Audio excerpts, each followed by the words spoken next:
In this episode, we will be reviewing an affordable outside-the-waistband holster from an American-made company. As always, I paid full price for it and will give you my honest opinion. So stick with us as we go over the Bravo Concealment's 3.0 BCA outside-the-waistband holster.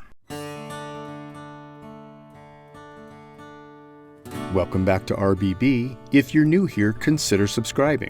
So, when colder months come along, the days get shorter and you start to wear a covering garment more often. This is when I sometimes grab for an outside-the-waistband holster. Even though I've been carrying mostly in the appendix position for the last 5 years, most of my carrying history has been from the kidney carry position.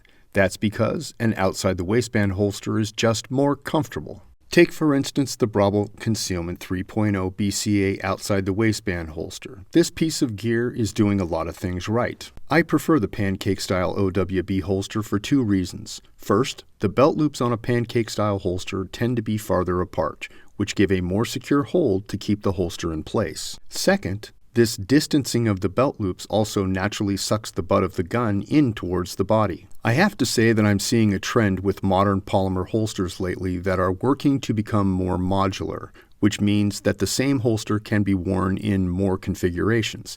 This is a win for the consumer who doesn't have to buy multiple holsters to fit different clothing types. There are 6 different screw holes on each side of the 3.0 BCA for adjustability. But these aren't just for the provided belt loops. Additional belt loops can be purchased from Bravo Concealment or from one of the many holster kit websites to convert this holster to an inside-the-waistband holster for less than the cost of a fast food meal.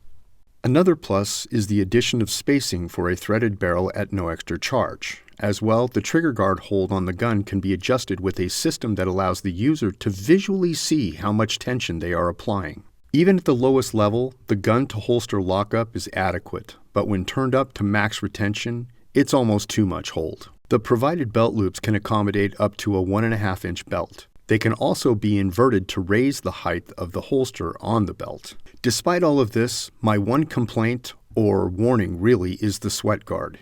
These were mostly useful with leather holsters.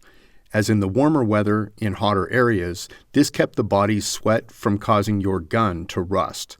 For that reason, it was a very useful feature. However, in a more rigid polymer holster, this sweat guard can be a problem when the gun is removed and you are doing some active shooting where that sweat guard can start to jab you in the rib cage if you aren't careful. Now, this complaint isn't just about Bravo Concealment's product, but a general observation about the sweat guard feature itself on any polymer holster. I paid $35 for the Bravo Concealment 3.0 BCA OWB holster in 2024 money. That amounts to a very fair price for a feature-rich holster that should last you a good long time. If you have any questions or comments, leave them down below. Thanks for watching, and we'll catch you right back here next time on Ranges, Backstops, and Berms.